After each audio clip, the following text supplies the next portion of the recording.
Hi, welcome all. ഈ ഒരു video ലെസണിലൂടെ നമ്മൾ പഠിക്കാൻ പോകുന്നത് നമ്മളിപ്പോൾ വേർഡ് പ്രസ് വെബ്സൈറ്റ് ചെയ്യുന്ന സമയത്ത് നമുക്ക് വളരെ ഇമ്പോർട്ടൻ്റ് ആയിട്ട് വേണ്ട കുറച്ച് കാര്യങ്ങൾ നമുക്കറിയാം അല്ലേ. തീം വേണം, പ്ലഗിൻസ് വേണം, ഓക്കെ. അതുപോലെ തന്നെ നമുക്ക് ആവശ്യമുള്ള കണ്ടന്റ്, ഇമേജസ്, ഡൊമൈന്, ഹോസ്റ്റ് ഇവയെല്ലാം വേണം അല്ലേ. അതുപോലെ തന്നെ നമ്മുടെ വെബ്സൈറ്റിന്റെ ഉള്ളിലേക്ക് നമ്മൾ എത്തിക്കഴിഞ്ഞാൽ, ഇപ്പോൾ വേർഡ് പ്രസിന്റെ ഉള്ളിലേക്ക് എത്തിക്കഴിഞ്ഞാൽ ഇനീഷ്യൽ സെറ്റപ്പാണ്. ഇവിടെ നമുക്ക് വളരെ ഇമ്പോർട്ടൻ്റ് ആയിട്ടൊന്ന് ഒരു ആവശ്യമുള്ള ഒരു പ്രധാനപ്പെട്ട ഒരു കാര്യമാണ്. അപ്പോൾ നമുക്ക് ഇൻസൈഡ് വന്നു കഴിഞ്ഞാൽ നമുക്ക് വളരെ ഇമ്പോർട്ടൻ്റ് ആയിട്ട് വേണ്ട ഒന്നാണ് എന്ത്, തീം എന്ന് പറയുന്നത് അല്ലേ. തീം എന്ന് പറയുന്നത് നമ്മളിപ്പോൾ പേജുകൾ ക്രിയേറ്റ് ചെയ്യുന്ന സമയത്ത് വെബ്സൈറ്റിന് ഒരു സ്ട്രക്ചർ വേണം. ഹോം പേജ്, അബൌട്ട് പേജ്, ഇങ്ങനെയുള്ള സ്ട്രക്ചർ വേണം. ഫൂട്ടർ, ഹെഡർ, അതുപോലെ തന്നെ സോഷ്യൽ മീഡിയ ഐക്കൺസ് അവിടെ ഇവിടെയൊക്കെ പ്ലേസ് ചെയ്യുന്നതിന് വേണ്ടിയിട്ടൊക്കെയുള്ള തീം, ഒരു വെബ്സൈറ്റിന് ഒരു മോഡൽ, ഒരു സ്ട്രക്ചർ, അതാണ് തീം എന്ന് പറയുന്നത്. ഇതിൽ നമുക്ക് ഓൾറെഡി ഇമേജസും കണ്ടന്റും എല്ലാം ഓൾറെഡി സ്ട്രക്ചർ ചെയ്തിട്ടായിരിക്കും കിട്ടുന്നത്. നമുക്കത് ജസ്റ്റ് ഡ്രാഗ് ആൻഡ് ഡ്രോപ്പ് ചെയ്ത് എഡിറ്റ് ചെയ്താൽ മതി. ഓക്കെ, അപ്പൊ നമുക്ക് തീംസ് എന്താണെന്ന് നോക്കിയാലോ. ജസ്റ്റ് അപ്പിയറൻസ് എന്ന് പറയുമ്പോൾ സൈഡിൽ നിങ്ങൾക്ക് താഴേക്ക് എടുത്തു കഴിഞ്ഞാൽ അപ്പിയറൻസ് കാണാം. ഓക്കെ, ഇപ്പൊ നമ്മൾ വെബ്സൈറ്റ് ക്രിയേറ്റ് ചെയ്യുന്നത് അപ്പിയറൻസ് എന്ന് പറയുന്ന ഈ ഒരു ഓപ്ഷൻ വളരെ ഇമ്പോർട്ടൻ്റ് ആണ്. പ്ലഗിൻസും അതുപോലെ തന്നെ പേജ്, മീഡിയ, ഇതുപോലൊക്കെ തന്നെ ഇമ്പോർട്ടൻ്റ് ആണ് അപ്പിയറൻസ് എന്ന് പറയുന്നത്. പിന്നീട് നമുക്കിവിടെ സെറ്റിങ്സും കാര്യങ്ങളൊക്കെ ഉണ്ട്. ഓക്കെ, അപ്പൊ അപ്പിയറൻസ് ഓപ്പൺ ചെയ്ത് കഴിഞ്ഞാൽ നമുക്ക് അവിടെ തീംസ് എന്ന് കാണാം അല്ലെ. തീംസ് എന്ത് ചെയ്യാം, നമുക്ക് ജസ്റ്റ് ഒന്ന് ഇതുപോലെ ഓപ്പൺ ചെയ്യാം. ഓപ്പൺ ചെയ്ത് കഴിഞ്ഞാൽ ഓക്കെ ഫൈൻ, ഓപ്പൺ ആയിട്ടുണ്ട്. നമ്മൾ ആക്ടിവേറ്റ് ചെയ്ത തീം ഇവിടെ കാണുന്നുണ്ട്. നമുക്ക് പുതിയ തീം എടുക്കണമെങ്കിൽ തൊട്ട് മുകളിലേക്ക് പോവുക, ആഡ് ന്യൂ തീം എടുക്കുക. ആഡ് ന്യൂ തീം ക്ലിക്ക് ചെയ്ത് കഴിഞ്ഞാൽ താഴേക്ക് വരിക. താഴേക്ക് വരുന്ന സമയത്ത് നമുക്ക് നിറയെ തീംസ് ഇവിടെ ഇങ്ങനെ നോക്കിയാൽ കാണാൻ പറ്റും അല്ലെ. നിറയെ തീംസ് ഇല്ലേ. ഞാൻ കുറച്ച് തീംസ് ആണ് ഞാൻ പറഞ്ഞു തരുന്നത്. ഓൾമോസ്റ്റ് ഇവിടെ നോക്കുകയാണെന്നുണ്ടെങ്കിൽ എനിക്ക് തോന്നുന്നു 200 പോപ്പുലർ തീംസ് ഉണ്ട്. ലേറ്റസ്റ്റ് തീംസ് വരികയാണെന്നുണ്ടെങ്കിൽ ഏകദേശം 13,120 ഉണ്ട്. അങ്ങനെ നോക്കുമ്പോൾ തീംസ് ഒരുപാട് എണ്ണം ഉണ്ടാവും. ഓക്കെ, എനിവേ നമുക്ക് പോപ്പുലർ ജസ്റ്റ് ഒന്ന് നോക്കാം. പോപ്പുലർ എന്ന് പറയുമ്പോൾ കുറച്ചുകൂടെ ആളുകൾ യൂസ് ചെയ്തിട്ടുള്ള തീമായിരിക്കും. ഓക്കെ, 2024 ഹലോ എലമെന്റ് ഉണ്ട്, ആസ്ത്ര 2023, ഇതൊക്കെ ഫേസ്ബുക്ക് ഡിഫോൾട്ടായിട്ട് തരാൻ സാധ്യതയുള്ള തീംസ് ആണ്.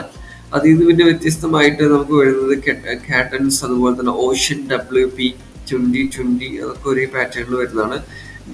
ജനറേറ്റ് പ്രസ് നേവ്, ദെൻ സ്റ്റോർ ഫ്രണ്ട് കാറ്റഗറി വരുന്നുണ്ട്. ഓക്കെ, ഇവോ 1, ഇതൊക്കെ ഓരോ പർപ്പസിലുള്ള പ്ലഗിൻസ് ആണ്. Extensible and royal elementary kit, okay, ഈ എൻവോ റോയൽ, ഇങ്ങനെ കുറേ പ്ലഗിൻസ് തീംസ് നമുക്കിവിടെ കാണാം അല്ലേ. ഓക്കെ, ഞാനിപ്പോൾ ജസ്റ്റ് കുറച്ചെണ്ണത്തിന്റെ പേര് പറഞ്ഞതേ ഉള്ളൂ. നിങ്ങൾ അത് തന്നെ യൂസ് ചെയ്യണമെന്ന് നിർബന്ധമൊന്നുമില്ല. നിങ്ങൾക്ക് നോക്കിയിട്ട് നിങ്ങളുടെ കൺസെപ്റ്റ്, നിങ്ങളിപ്പോൾ ഒരു കഫേ ആണോ, ജ്വല്ലറി ആണോ, ടെക്സ്റ്റൈൽസ് ആണോ, ബൊട്ടിക്കാണോ, എക്സ്ക്രീം ഷോപ്പാണോ, എന്താണോ നിങ്ങളുടെ ഷോപ്പ്, അല്ലെങ്കിൽ നിങ്ങളുടെ ബിസിനസ്, സർവീസ്, നിങ്ങൾ അല്ലെങ്കിൽ പ്രൊഫഷണൽ ആവാം, ലോയർ ആവാം, ഡോക്ടർ ആവാം, ആർട്ടിസ്റ്റ് ആവാം, ഡിസൈനർ ആവാം, ഗ്രാഫിക്സ്, വെബ്സൈറ്റ് ഡെവലപ്പർ, ഇങ്ങനെ ആരും ആവട്ടെ. അപ്പം നിങ്ങൾക്ക് സ്യൂട്ടബിൾ ആയിട്ടുള്ള തീമായിരിക്കണം നിങ്ങൾ സെലക്ട് ചെയ്യുന്നത്. ഓക്കെ, കോമൺ ആയിട്ട് യൂസ് ചെയ്യാൻ പറ്റുന്ന തീംസ് ഇതിലുണ്ട്. അതുപോലെ തന്നെ നിങ്ങളുടെ മെയിൻ പ്രൊഫഷൻ എന്താണോ അതിന് മാച്ചിങ് ആയിട്ട് കൊടുക്കാം. ഇപ്പൊ എക്സാമ്പിൾ ഞാനൊന്ന് കാണിക്കാം. ഇപ്പൊ ഡോക്ടർ എന്നാണ് നിങ്ങൾ നോക്കുന്നതെങ്കിൽ ജസ്റ്റ് ഡോക്ടർ ഇവിടെ എൻ്റർ ചെയ്ത് കഴിഞ്ഞാൽ ഓക്കെ, ഡോക്ടറുമായിട്ട് ബേസ് ചെയ്യുന്ന നിറയെ തീംസ് ഇവിടെ കാണാം. ഓക്കെ, ഇതിൽ ഏത് തീമാണോ നിങ്ങൾക്ക് വേണ്ടത് ആ തീം ജസ്റ്റ് എന്ത് ചെയ്യുക, ഇൻസ്റ്റാൾ ബട്ടൺ ക്ലിക്ക് ചെയ്യുക. നേരെ അതിനുശേഷം നിങ്ങൾക്ക് ജസ്റ്റ് ഒക്കെ നോക്കിയിട്ട് അത് നിങ്ങൾക്ക് യൂസ് ചെയ്യാം. ഇനി അതല്ല അതിന്റെ പ്രിവ്യൂ ആണ് കാണണമെങ്കിൽ പ്രിവ്യൂ ബട്ടൺ ജസ്റ്റ് ക്ലിക്ക് ചെയ്യാം. ഓക്കെ, ഇൻസ്റ്റാൾ ബട്ടൺ പ്രസ് ചെയ്ത് കഴിഞ്ഞാൽ അടുത്ത സ്റ്റെപ്പിലേക്ക് പോകും. സോ പ്രിവ്യൂ ബട്ടൺ നോക്കിയിട്ട് ഇതുപോലെ പേഴ്സണൽ വെബ്സൈറ്റ് ഒക്കെയാണ് ചെയ്യുന്നതെങ്കിൽ ഈ ഒരു ഓപ്ഷൻ ഒക്കെ ചൂസ് ചെയ്യാം. പിന്നെ മൂവ് ചെയ്യണമെന്നുണ്ടെങ്കിൽ ഇവിടെ മുകളിൽ മൂവ് ചെയ്ത് കൊടുക്കുക. ഇൻസ്റ്റാൾ ചെയ്യണമെങ്കിൽ ഇത് ക്ലിക്ക് ചെയ്ത് ഇൻസ്റ്റാൾ ചെയ്യാം. അതിനുശേഷം ആക്ടിവേറ്റ് കൂടെ പ്രസ് ചെയ്താലാണ് നിങ്ങൾക്ക് അത് കിട്ടുള്ളൂ. ഓക്കെ, അപ്പൊ ഇതുപോലെ നിറയെ പ്ലഗിൻസിലൊക്കെ കാണാം. താഴെ ഫൂട്ടർ സെക്ഷനും കാര്യങ്ങളൊക്കെ നിങ്ങൾക്ക് എഡിറ്റ് ചെയ്യാൻ പറ്റും. ഓക്കെ, അപ്പോൾ ഇതുപോലെ ഒരുപാട് നിറയെ പ്ലഗിൻസ് ഉണ്ട്. ഇപ്പൊ ഡോക്ടർ പ്ലഗിൻ നോക്കിയാലേ, ഇനിയിപ്പോ ഡോക്ടറെ തന്നെ നോക്കുകയാണെങ്കിൽ ഡെന്റിസ്റ്റ് എന്നുള്ള രീതിയിലൊക്കെ നമുക്ക് വേണമെങ്കിൽ സെർച്ച് ചെയ്തെടുക്കാൻ പറ്റും. ഡെന്റിസ്റ്റ്, ഓക്കെ, ഡെന്റിസ്റ്റ് ഇവിടെ കാണാം. ഓക്കെ, കറക്റ്റ് അല്ലേ. നിറയെ തീംസ് ആണ് ഇവിടെ കാണുന്നത്. ഡെന്റിസ്റ്റ് എന്നുള്ള കാറ്റഗറി നോക്കുകയാണെന്നുണ്ടെങ്കിൽ ഇനിയിപ്പോൾ അതുപോലെ തന്നെ നമുക്ക് ഇനി എന്തൊക്കെ നിങ്ങൾക്ക് സെർച്ച് ചെയ്യാൻ പറ്റും അതൊക്കെ നോക്കാം. ഓക്കെ, ഒരു കഫേ ആണ് നോക്കുന്നതെങ്കിൽ കഫേ എൻ്റർ ചെയ്ത് കൊടുക്കാം. അപ്പൊ നമ്മളുടെ ബിസിനസ് ഏതും ആയിക്കോട്ടെ, നമുക്ക് അതിന് മാച്ചിങ് ആയിട്ടുള്ള ഏത് ബിസിനസ് ആണെങ്കിലും അതിനൊക്കെ മാച്ചിങ് ആയിട്ട് നമുക്കിവിടെ എന്ത് കിട്ടും? തീംസ് കിട്ടും അല്ലെ. അപ്പൊ കഫേക്ക് മാച്ചിങ് ആയിട്ടുള്ള ഒരുപാട് തീംസ് ആണ് ഇവിടെ കാണുന്നത്. ഫുഡ്, കഫേ, അതുപോലെ തന്നെ ഓരോ പ്രൊഡക്റ്റുകൾ വെച്ചിട്ടുള്ളതും, അതുപോലെ തന്നെ ഷെഫിന് കാണിച്ചുകൊണ്ടും മെഷീൻസ് കാണിച്ചുകൊണ്ടും നിറയെ തീംസ് ഉണ്ട്. നിങ്ങൾക്ക് സ്യൂട്ടബിൾ ആയിട്ടുള്ള തീംസ് സെലക്ട് ചെയ്തിട്ട് നിങ്ങളുടെ ആവശ്യം എന്താണോ അതിനനുസരിച്ച് എഡിറ്റ് ചെയ്ത് കൊണ്ടുവരിക. Okay, clear. പിന്നെ നെക്സ്റ്റ് നമുക്ക് ഇനി എന്ത് നോക്കാം? ഇപ്പൊ നമ്മൾ നോക്കിയത് കഫേ നോക്കി. ഇനി അങ്ങനെയാണെന്നുണ്ടെങ്കിൽ നമുക്ക് എഡ്യൂക്കേഷൻ ബേസ് ചെയ്തിട്ട് നോക്കിയാലോ? എഡ്യൂക്കേഷൻ ബേസ് ചെയ്ത് നോക്കുന്നത്, കാരണം എഡ്യൂക്കേഷൻ സ്ഥാപനങ്ങളൊക്കെ നമ്മുടെ നാട്ടിൽ ഒരുപാടുണ്ട്. അപ്പോൾ എഡ്യൂക്കേഷൻ സ്ഥാപനങ്ങൾക്കൊക്കെ ഒരു വെബ്സൈറ്റ് ഉണ്ടാക്കണമെങ്കിൽ ഒരുപാട് ടെംപ്ലേറ്റ്സ് ഇതിൽ അവൈലബിൾ ആണ്. നിങ്ങൾക്ക് അത് കസ്റ്റമൈസ് ചെയ്ത് ഉപയോഗിക്കാം. വേണമെങ്കിൽ എക്സ്ട്രീം വേർഷൻ വേണമെന്നുണ്ടെങ്കിൽ പെയ്ഡ് ചെയ്ത് എടുക്കാവുന്നതാണ്. പിന്നെ നമുക്ക് നോക്കുകയാണെങ്കിൽ ഇപ്പോൾ ഒരു പ്രൊഡക്റ്റ് റിലേറ്റ് ചെയ്തും ജസ്റ്റ് ചെക്ക് ചെയ്ത് നോക്കാം. ഓക്കെ, നിറയെ പ്രൊഡക്റ്റ് റിലേറ്റ് ചെയ്തിട്ടുള്ള ചാനൽസ് നമുക്കിവിടെ കാണാം. ഓക്കെ, തീംസ് കണ്ടില്ലേ? പെറ്റ് ഹൗസ്, നിങ്ങളുടെ കയ്യിൽ എന്ത് പ്രൊഡക്റ്റ് ഉണ്ടോ അതൊക്കെ വെച്ചിട്ട് നിങ്ങൾക്ക് എന്ത് ചെയ്യാം?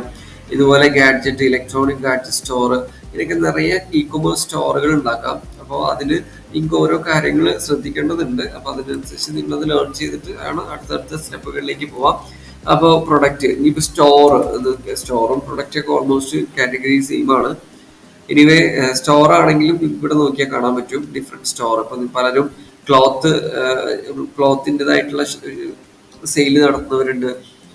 അതർ പ്രൊഡക്ട്സ്, ഡിഫറെന്റ് പ്രൊഡക്റ്റുകൾ വെച്ചിട്ടുള്ള സെയിൽ നടത്തുന്നവർക്കൊക്കെ നമുക്കിത് യൂസ് ചെയ്യാം. അതിന് വേണ്ടി ടെംപ്ലേറ്റ് ഉണ്ട്. പലരും ഡൗട്ടാണ് എങ്ങനെ സ്റ്റാർട്ട് ചെയ്യും, എന്ത് ചെയ്യുന്നതൊക്കെ. സിമ്പിൾ ആണ്. ഒട്ടുമിക്ക വെബ്സൈറ്റ് ക്രിയേറ്റ് ചെയ്യാണ് നമുക്ക് തീംസും പ്ലഗിൻസും ഒക്കെ ഉപയോഗിച്ചിട്ട് ഈസി ആയിട്ട് ചെയ്യാം. ഓക്കെ, അപ്പൊ ഞാനിപ്പോ കാണിച്ചു തന്നത് നിങ്ങൾക്ക് എങ്ങനെ ഒരു തീം സെലക്ട് ചെയ്യാം. തീം പലർക്കും കൺഫ്യൂഷൻ ആണ്. ഓക്കെ, അപ്പൊ ഇനിയിപ്പോ അതുപോലെ തന്നെ ഒരു കൺസ്ട്രക്ഷൻ റിലേറ്റ് ചെയ്തിട്ടുള്ളതാണെന്നുണ്ടെങ്കിലും,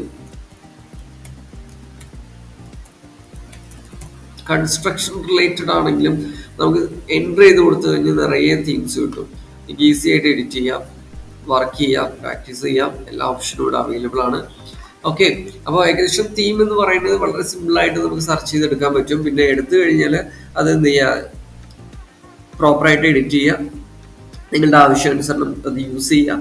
ഓക്കെ, അപ്പം അത് ആദ്യം പ്രിവ്യൂ നോക്കാം. പ്രിവ്യൂ നോക്കിയിട്ട് ഇൻസ്റ്റാൾ ചെയ്യാം. അപ്പോൾ ഇൻസ്റ്റാൾ ചെയ്യുന്നതിന് മുന്നേ വേണമെങ്കിൽ നിങ്ങൾക്ക് റിവ്യൂ നോക്കാവുന്നതാണ്. റിവ്യൂ നോക്കാം.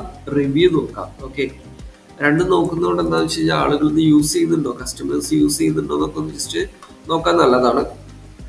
ഓക്കെ, അപ്പോൾ ജസ്റ്റ് പോപ്പുലറിൽ പോയി കഴിഞ്ഞാൽ നമുക്ക് ഒന്ന് രണ്ട് ജസ്റ്റ് ഒന്ന് ചെക്ക് ചെയ്ത് നോക്കാം. ജസ്റ്റ് പ്രിവ്യൂ ഒന്ന് ചെക്ക് ചെയ്യാം. ഇപ്പൊ നോക്കുന്ന സമയത്ത് ഈ ഒരു തീം 5806 പേര് യൂസ് ചെയ്യുന്നുണ്ട്. ബെറ്റർ ആയിട്ടുള്ള തീമായിരിക്കും. അപ്പൊ ഇതുപോലെ നമുക്ക് 62 റേറ്റിംഗ് ഉണ്ട്, 70 റേറ്റിംഗ് ഉണ്ട്. ഇങ്ങനെ നമുക്ക് എന്ത് ചെയ്യാം? നോക്കാം. ഓക്കെ, ഇതൊക്കെ സിമ്പിൾ ആയിട്ടുള്ള തീംസ് ആണ്, ടെംപ്ലേറ്റ് ആണ്, വളരെ സിമ്പിൾ ആണ്, യൂസ് ചെയ്യാം. ഏകദേശം 333 റേറ്റിംഗ് ഉള്ള അതാണ് കാഡൻസ് എന്ന് പറയുന്നത്. അപ്പൊ ഈ തീം യൂസ് ചെയ്യണമെങ്കിൽ അത് യൂസ് ചെയ്യാം. ഇതൊരു സിമ്പിൾ ആണ്. WP ocean 5631. അപ്പോൾ ഇതൊക്കെ കോമൺ ആയിട്ട് യൂസ് ചെയ്യാൻ പറ്റുന്ന ടെംപ്ലേറ്റ്സ് അല്ലെങ്കിൽ തീംസ് ആണ്. സോ എല്ലാവർക്കും യൂസ് ചെയ്യാം ഈസി ആയിട്ട്. ഓക്കെ, അപ്പൊ തീം സംബന്ധമായിട്ട് എന്ത് ഡൗട്ടാണോ നിങ്ങൾക്ക് ഇനിയുള്ളത് തീർച്ചയായിട്ടും കമന്റ് ചെയ്യുക, ചോദിക്കുക. കൂടുതലായിട്ട് ഇതിൽ അറിയേണ്ടതുണ്ടെങ്കിലും ചോദിക്കാവുന്നതാണ്. അപ്പോൾ താങ്ക് യു ഓൾ.